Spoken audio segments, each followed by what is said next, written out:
And Paul and Silvanus and Timothy were able to bring these people to this new faith. And not only did Paul and Silvanus and Timothy bring these people to this new faith, but they became imitators and they told other people about their faith, their new faith, the faith that they had just turned to.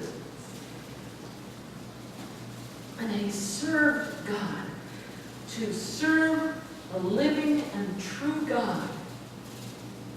Turned from the idols to serve a living and true God. Now, the word that's in there for to serve is not just, like a waiter or a waitress dropping a plate in front of you. This is a word in Greek that means slave. It means to be enslaved to God, to turn myself over, to surrender myself to this true and living God. Oh my heavens. And to wait, to turn to serve, and to wait upon God. Now, you must know that for Paul, in a time when people were being so horribly persecuted, it was important to believe and to know that Jesus was coming again to embrace the faithful and take them to heaven. So a lot of the verbiage that you read in this love letter is we wait. We wait for the Son to come from heaven. The one who was raised from the dead, Jesus, who rescues us, who will rescue us from the coming wrath. Now, that makes you nervous. I know, wrath, the word wrath is in there. I don't like that word. I'm going to close the book. Don't close it. Don't close it. God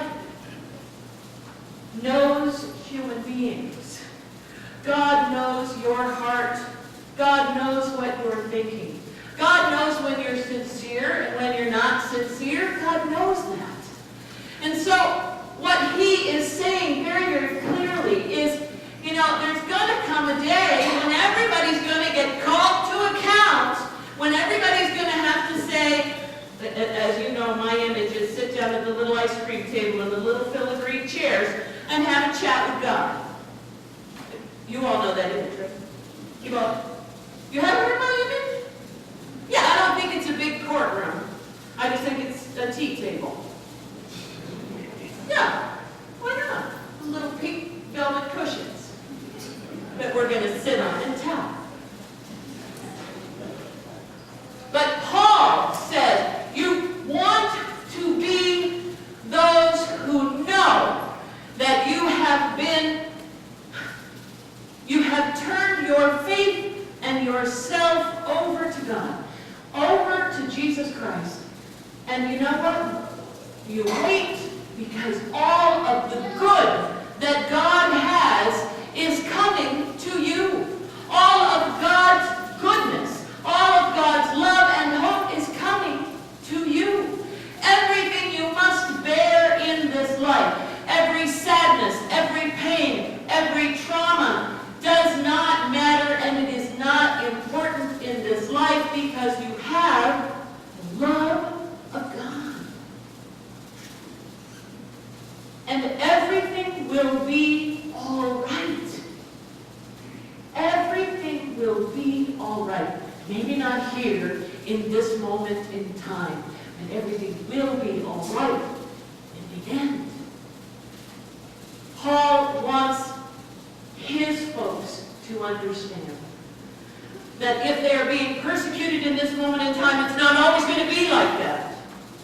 That there is always something better coming. The love letter and all of those 10 verses of thanks and praise and lifting up and assurance of the Thessalonians and saying, you are wonderful. You have turned and you have become ministers. You have become ministers of your own belief. There are good things waiting for you. this letter say to us as the church? What does it say to us in the world today? How can we look at this love letter and embrace it? We look at this love letter, embrace it, and own the very same things. We own that we are people who are a work of faith. We are people who are a labor of God's love. We are people who want to be steadfast in our hope. You know, I don't want Bob to get upset with me, but yesterday, when we were doing the picnic, I looked at our playground here, and it really looked bad. And I was distressed that I hadn't paid attention to it before. That I looked at it and I'd ignored it. And Bob said to me, well, what are you worried about fixing it up for? Nobody goes in there anyway. And I said, you're right. Nobody goes in there anyway. But why does nobody go in there?